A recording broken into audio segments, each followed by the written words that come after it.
Senator Ward-Engelking. How are you? I'm good. It's great to be here today. Great to have you. I didn't know this, but JFAC is, which you are on, is one of like the hubs where everybody's like, how is my day going to go today? Because you're the Joint Finance-Appropriations Committee. The entire legislative session is wrapped around passing a budget, and you on the committee are part of like, okay, where do we put this money? You decide what the raises are for state employees. You dole out money to different committees. The committees make recommendations, and you ultimately have to make a decision on, okay, we're going to put the money here. We're going to put the money here. Is that correct? Basically, there's a few more parts to it. Policy pieces, we don't do policy. JFAC is a budget committee only. So we look at the budget and we analyze it very carefully. We spend hours and hours. I spend 3 hours a day there every morning. And this is my 9th year on JFAC. So other than one of the chairmen, I'm longest serving person on JFAC. So, and to be honest, it takes a while to get up to speed on all the budgets. They are complicated. There's various sources of money. But yes, we know that we can't go home until all the budgets are passed. That's one of that's one of the reasons we have to get this done. And we're kind of at a stalemate right now. So one big piece that we were just briefly talking about is the compensation to state employees. Now, this is relevant for a number of reasons, but specifically, Idaho runs a couple hospitals, or a few. We run one in the south, we run one in the north, we have veterans hospitals, and hospitals are a huge problem even in the private sector, because the bottom line is we are struggling to attract medical professionals to this state, right? Like beautiful pictures of Idaho only go so far. At the end of the day, people want to engage in their professional endeavors. One difficulty that I was speaking with Brad Turpin from the Emmett Hospital. He's a CEO there. He said, look, they had to shut down the labor and delivery. I initially thought it had something to do with the legislation, and he educated me quickly. He said, look, it might be in part, but the bigger problem we're having is that if you are going to school and you're like, I want to be a labor and delivery nurse. I want to help deliver babies all day, every day. This is what I want to do. And I was like, yeah, that sounds great. Yeah. Like, I've never thought about it, but like you put it that way, that sounds awesome. He said, well, the problem is if you come to Emmett, we may have some deliveries that you get to participate in as our labor and delivery person, but we also don't have enough deliveries to keep you going all through your whole shift. So you're going to have to be in the emergency room. You're going to have to be over here. You're going to have to be over there. And so the thing that you really want to do professionally, you will have to compromise on in order to work within this, rural hospital. It's like, so we can't get people to do that. And we can't pay them enough to be like, I know you want to do this. I know you want to do this, but I'm going to pay you a lot. So just tolerate this other stuff. You don't have compensating factors financially. And so that's just one example of like the struggle that Idaho is going through to get sufficient nurses and things of that nature. And that goes across the board to other things like, law enforcement or, fire. The one thing that the Eagle Fire Commissioner, Brian Simpson, was telling me about a year and a half ago. It's like, look, we don't pay like a dump truck of money, but we have a better culture, and that's like our compensating factor to people.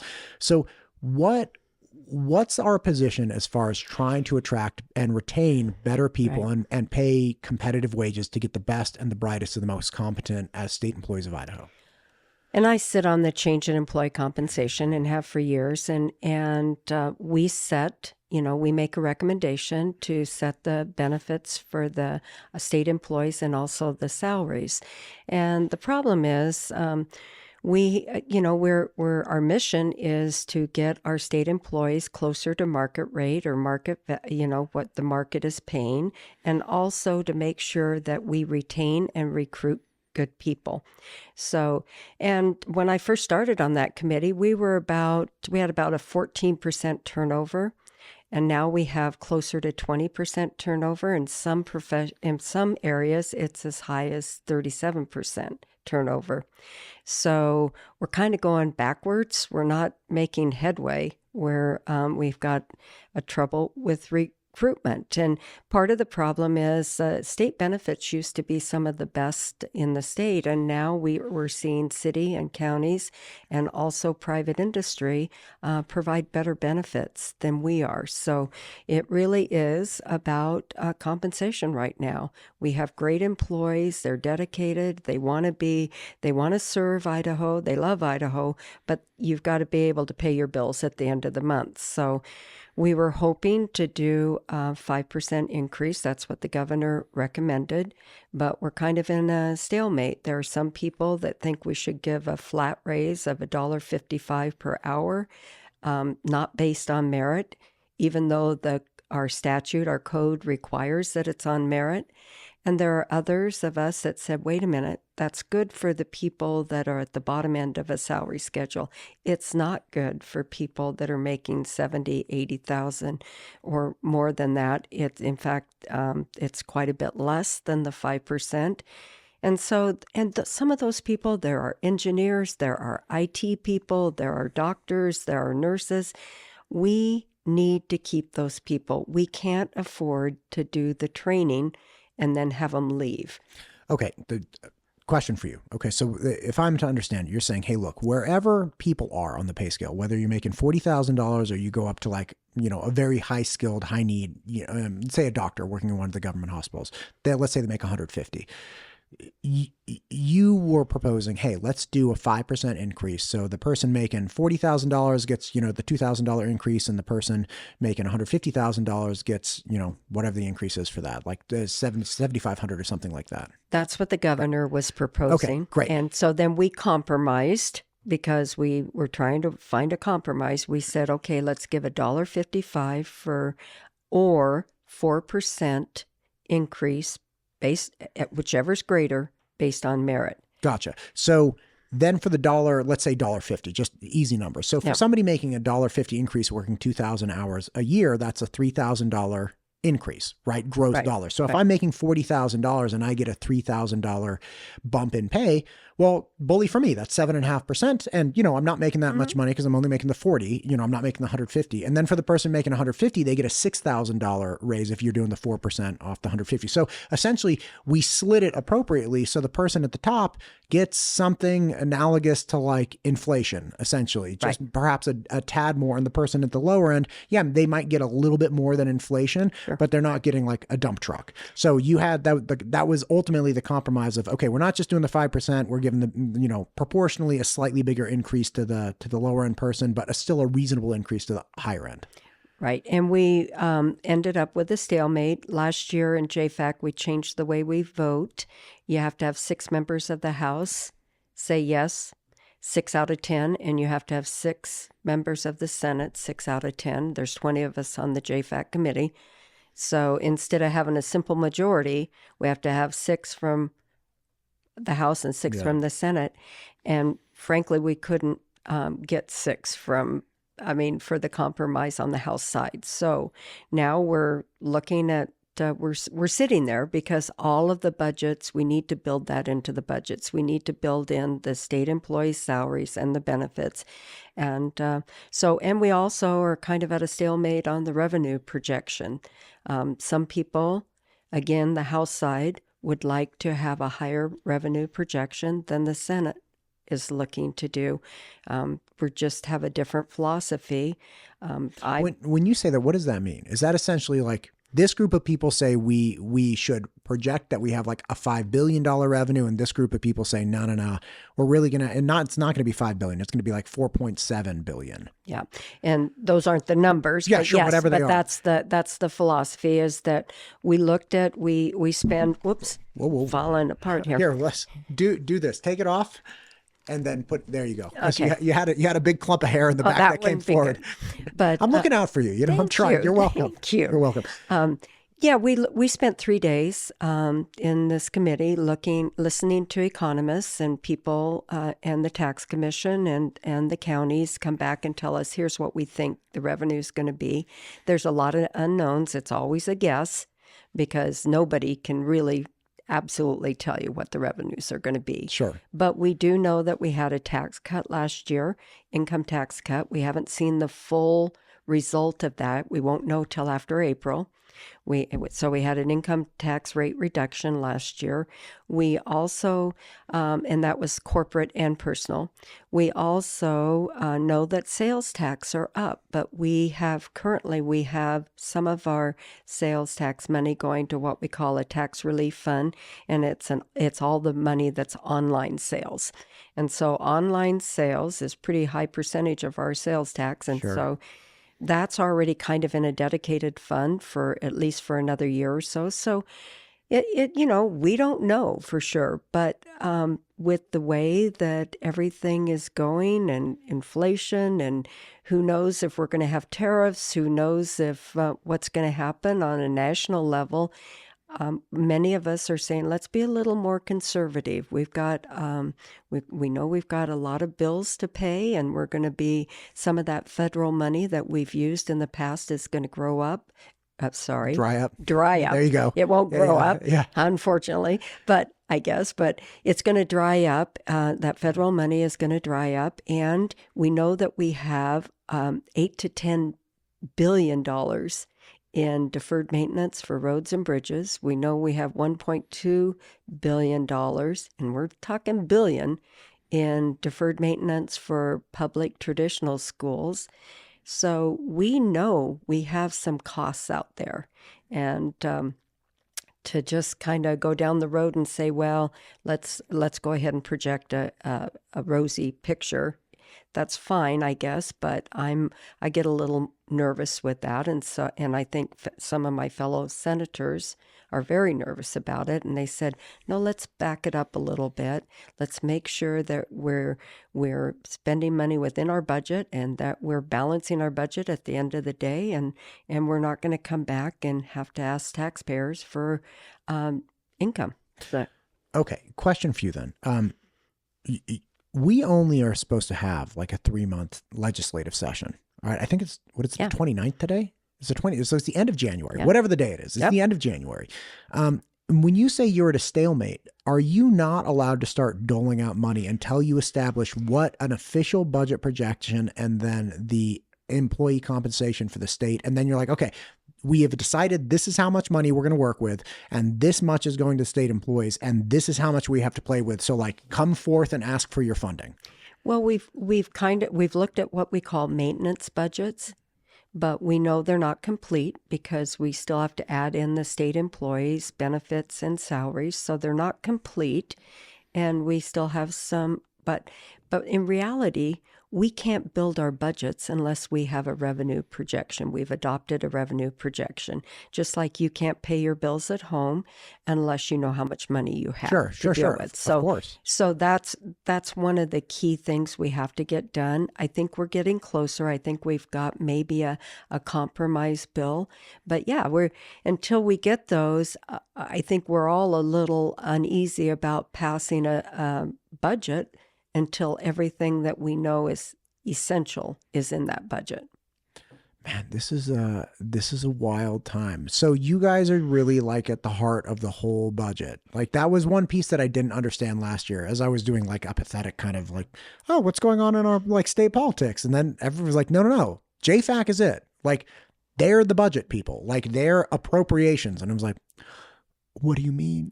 Yeah. But bottom line is everybody comes to you now and says, hey, this is our budget presentation. This is how much money we're asking for. This is like why we need this money. And you have the burden of ingesting all of the justification and being like pseudo experts on like, okay, do we agree with these people or not? And then, green lighting or doling out whatever you have.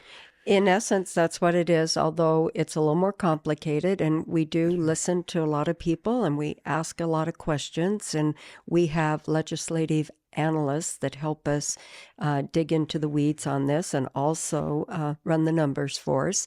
So we have some help, but it does require looking at every single line item, every single budget, and seeing, we monitor the growth and we monitor outcomes. We want to see, okay, you asked for this money and these were your goals. Did we get there? And if not, why not? And we also have auditors that help us with some of this. So it's complicated, it's fascinating, but it's also, I feel a huge responsibility sitting in that seat, and every single dime that we spend of taxpayer money it's important that we have accountability and transparency. And so those things are important, and I work hard to make sure that that's there. A question for you. As you were saying at the end, towards accountability and transparency, I was speaking with Representative Pickett, Doug Pickett, a week or two ago, who was on Tax and Revenue last year, and now he's the chairman of the House Education Committee. And again, a lot's being said about vouchers and tax credits and all kinds of things around education. And like what I essentially asked him is, hey, do we have any history in the state of Idaho with like a single dollar going out where people didn't know exactly what it was going for and what that dollar was supposed to accomplish? Like, that's not a thing that we have, right? No, in fact, I haven't seen any budget where we said, here, take this money and go spend it how you want, and we'll see how it goes. That's not how we do it. Like, you don't run a government that way. Well, you wouldn't run your house that way. That's 100% true. I mean, that's 100% true. And at least you would make sure that you've spent the money, in your home doing all the things that were essential that you were mandated to do. And so, I look at the Constitution, and it mandates that we adequately fund a thorough, uniform, free common school. And, we're not, I would venture to tell you, we're not adequately doing that. We had $253 million of levies on the November ballot. We have $1.2 billion in deferred maintenance just to get the school buildings up to good. Many of them are 100 years old or 60 years old. They've got sewer running under the cafeteria. It's not good. And we also have 77 school districts now on a 4-day week. And I will say that I think some of them are making it work, but they didn't go to a 4-day week because they thought it was good for kids. They went to a 4-day week because we weren't adequately funding them. So, man, the Nampa School District. I actually spoke with Brooke Taylor, who I believe is the chairwoman of that school board, and had a great conversation with her. I'm hoping to have her on the show soon. But she was explaining to me how shocked people were when they went to a 4-day week. And first off, a huge portion of the population was like, wait a minute, like, what am I going to do with my kids now? And she's like, listen, man, I'm only one vote. Yeah. Like, the community decided this. We didn't have a vote. Like, we only have so much money. Like, we're constrained to reality. Right. We go to a 4-day school week. We still need to get hours in, right? Like, we have a certain amount of curriculum we have to get through. So that's going to be more rigorous, more intense, and, perhaps more time on those 4 days. And then on Friday, like, you got it. You got a 3-day weekend every single week. So when you have 2 working households, it's like, wait a minute, now am I going to have to foot the bill for childcare, right? Like, is there something going? And again, a lot of districts are going through this. And she was just saying, hey, within her district, what she knows, there was a huge group of people that were like, no, this is not good. And she's like, well, we're constrained by budgets. We're constrained by reality. We do not have the money to fix this, right? And the community did not vote to essentially fund it and go with a different option. And to be fair, some of those school districts on a 4-day week, they're bringing in their teachers and doing all their professional development on that Friday. So teachers are still working half day, or in some cases a full day, and then they have maybe a Friday off at the end of the month. But and they're doing a lot of their athletics on that day and their field trips, so kids aren't missing any school. That's a great idea. I never thought about that. That's a wonderful idea. Yeah, and then they extended their day, so it's a little longer, but there's some savings involved, not as much as you would think, but certainly that busing and the meals, the preparation, and the custodial staff, and heating the building, and 80% of a school district's budget is the employees. And so there is not much other money available, but if you can save money on transportation, and if you can save it on heating your building and stuff, that's what they had to do. And sometimes they bring in kids and tutor on that day. So they are making it work. And I'm proud of educators for thinking outside the box and making that happen. But the reality is we weren't adequately funding our schools, not public charter or public traditional schools, adequately at the state level. We've pushed it down, made local patrons have to put it on their property tax, and in some cases they just can't pass a levy or a bond, and so they're just trying to get through and do the best they can. But we can do better at the state level. We have a surplus.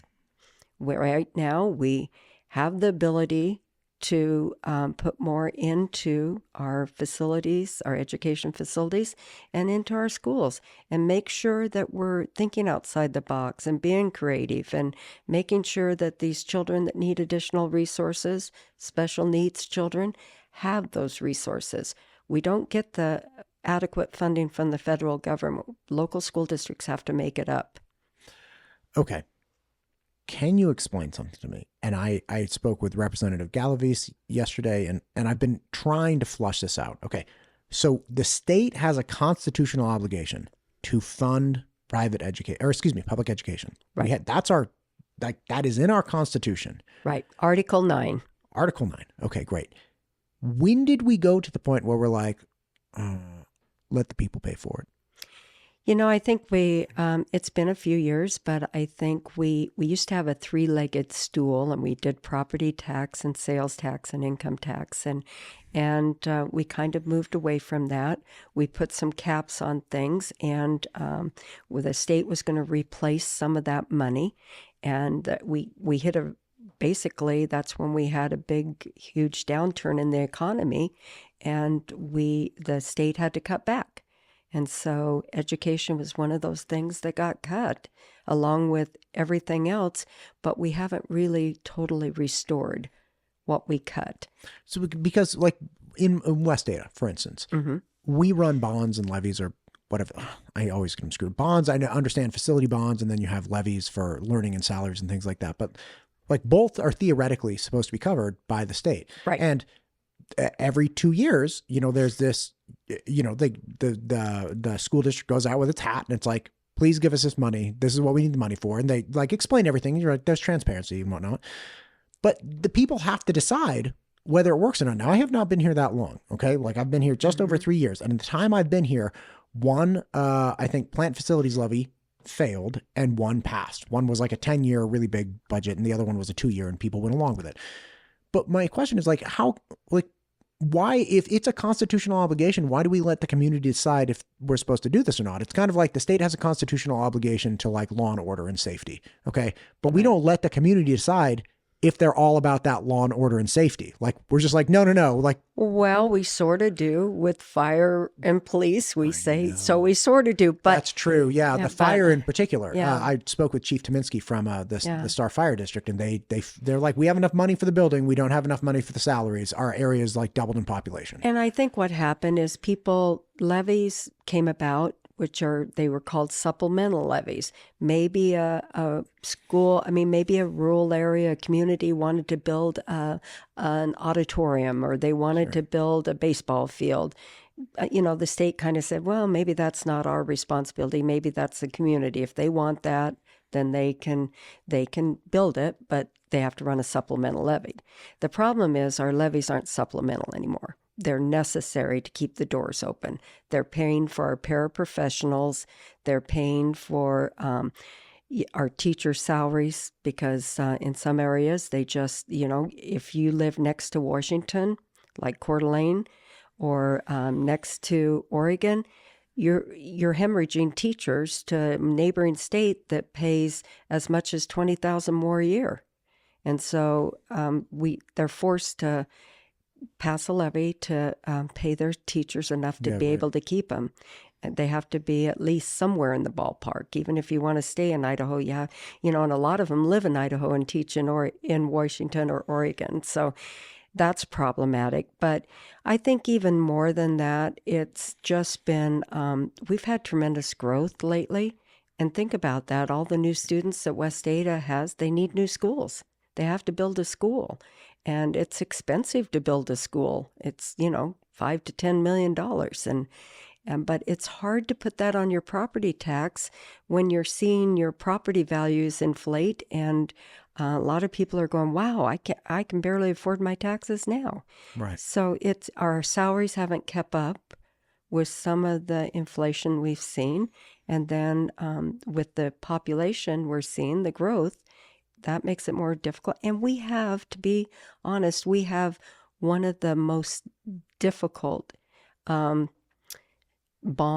The restrictions we have is we have to get 2/3 of the vote of all the people. So 1/3 can basically make the decision. So it's very difficult. I think we're the only state in the nation that has that 2/3 requirement, and in fact, most states do their bonding either through the state, and we're moving a little bit that direction.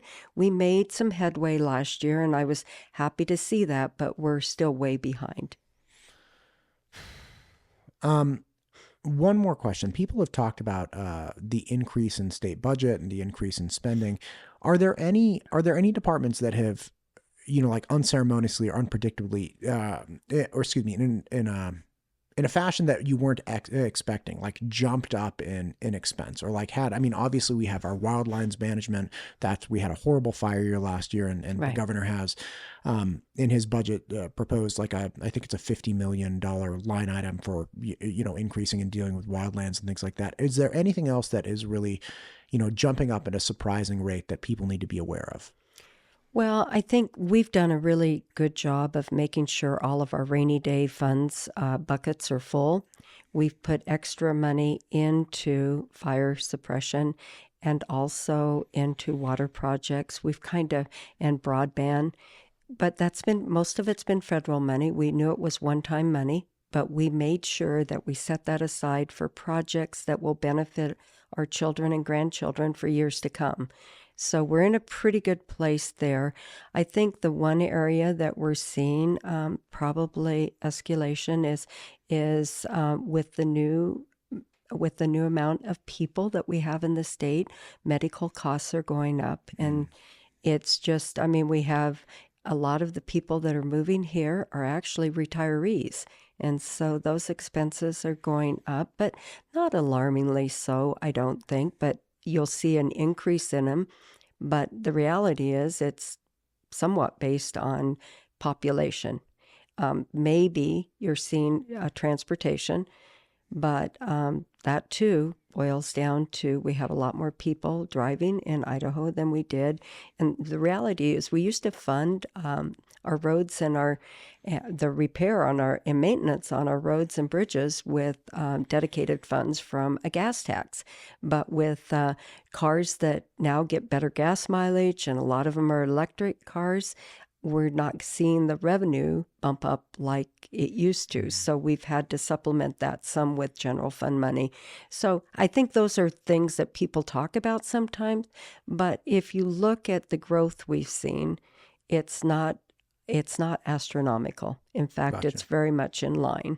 We've been very, very careful, though, to make sure we've got money set aside for that was one-time money. We did not use that for ongoing budgets. Gotcha. Senator, I appreciate your time here. We've talked about a myriad of different things, again, around funding stuff. I don't want to take too much of your time. Is there anything you'd like to hit here at the end? I guess the only thing I want to hit, because it's so near and dear to my heart, I'm a retired educator, and that would be the proposed voucher schemes. They're coming in the form of tax credits and educational savings accounts and grants, but in reality, it's taking public taxpayer dollars and sending it to private religious schools. And if you look at Article 9 of our Constitution, it specifically forbids any money going to religious entities, schools. And it also says that basically we have to fund our public schools. That's a mandate. It's one of the few things that's spelled out in the Constitution that has to be adequately funded.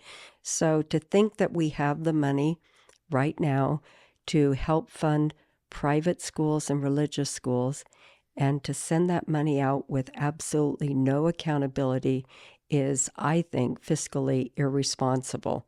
The other part of it is some people say, well, we'll build in accountability. The reality is the government has no ability to enforce anything on private or religious schools or even homeschoolers. In fact, it's there in statute that we can't. So even if we build some accountability in, I don't see any way of enforcing it. So I think it's this is not the time, not until we get rid of all the levies in Idaho and we're adequately funding our public charter and traditional schools. We should not be looking at taking on funding for private and religious schools. I think there are a lot of people that feel so. I've been talking to people on both sides, and there are definitely a collection of people that feel that way. And I love hearing all sides because in having these perspectives, it's like, okay, this is what these people think, this is what these people think. And then like the great compromise or the great solution kind of lies in between. So thank you for coming and sharing your perspective on things. Absolutely. I'm so happy to be here, and what a pleasure for me to meet you. Hey, it's great to meet you too.